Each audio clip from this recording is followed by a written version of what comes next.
Hey Woodbridge, this is Pastor Frank. I hope that you're having a great week this week. I hope that you are grateful and thankful.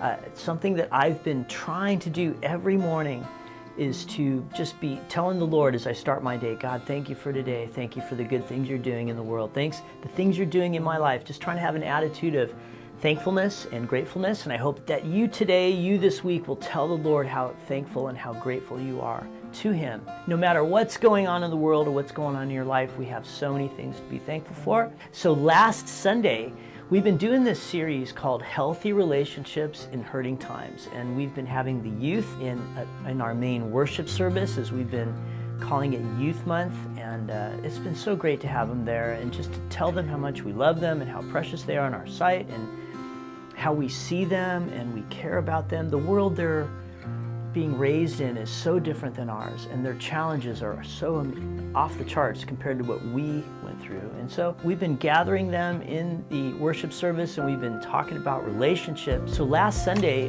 we talked about divorce. We've talked about marriage. We've talked about friendships and family. Well, what about divorce? And what an awesome topic.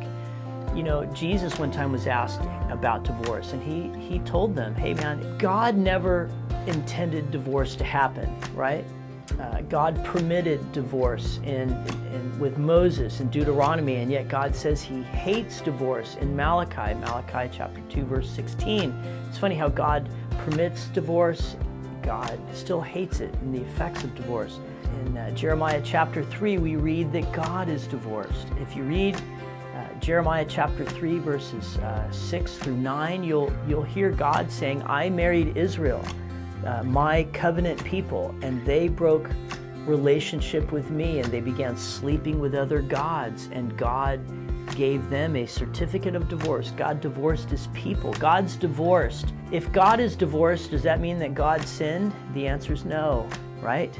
God is holy and God is just, and yet even He has gone through the horrible experience of divorce, and that's why He hates divorce. My brother and my sister, the bottom line is marriage should not be entered into lightly, and marriage should not be left lightly.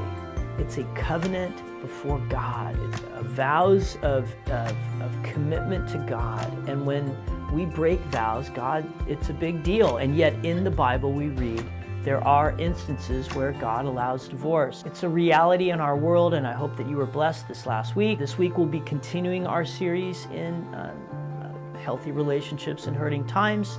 This Sunday, many things happening after service. We've got Sunday school classes. We have the children's kids choir, adult choir, many things happening in the church. By the way, I really want to let everybody know that October the 29th, Sunday from 4:30 to 6:30 is our fall festival. And this year is going to be the best one ever. We're actually bringing in a food truck this year and having some really amazing food that's going to be available to everybody who attends.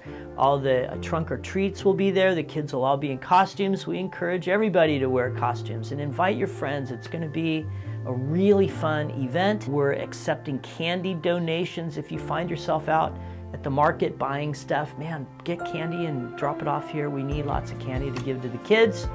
So many cool things happening here at the church. That was a big win coming up here in a little bit. So also I should let you know that November the 5th, we're going to be having a special missions Sunday.